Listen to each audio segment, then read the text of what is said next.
Kaya naman siguro. Gusto niyo pa makita to? Ay! Sorry po, hindi pa po pala ito nabablessing. Kaya po nakapatipid po. Ano po? Mamaya po, tawagin na lang po natin si Father or kung wala po si Father, si Mother na lang po, ha? Dito muna po kayo sa sala. Ano ba yun? Nakakatakot? Sorry na po, nag-tulog ako. Ito po yung super na hotmeal. Ilan nasa po yung dito rin po yung pagkainan namin. Tsaka yung pagsipa. Next po tayo din sa may CR. Dito naman po tayo sa kabilang sofa.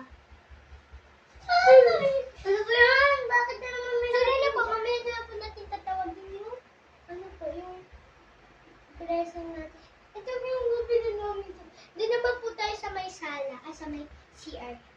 Dito naman po tayo. Ay! Alam mo naman.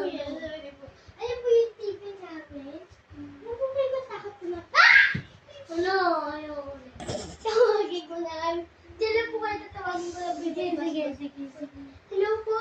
Pwede ko po ba kayo pumunta dito? Ang dami na po namin nakikita multo. Hello po? Hello? Pwede po ba kayo pumunta dito? Marami na po kami nakikita multo. Sige po. Sige po ba Sabihin ko kayo- na lang po kay Madre. Sige po. Ikaw po kasi sister? Yes po. Sige po, pabilis-bilisan na lang po. Natatakot na po kami ng soulmate ko. Sige po. Ano na naman to? Bakit may naglalakad? Meeting. Tawagin ko na nga. Bilis-bilis. Tawagin ko na nga sila. Tao, pabili. Ano po? Hello po? Bakit bilis-bilisan niyo na po? Natatakot na po kami dito. Sobrang takot na po kami dito. Okay na. O sige, pupunta na ako dyan. Sige po. Ay! Sino yun? Ayoko na po kayo.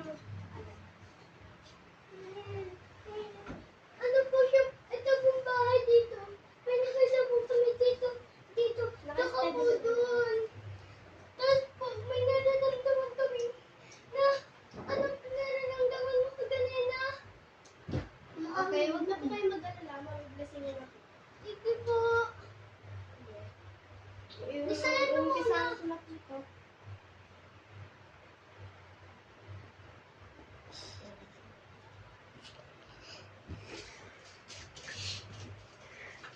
Stop.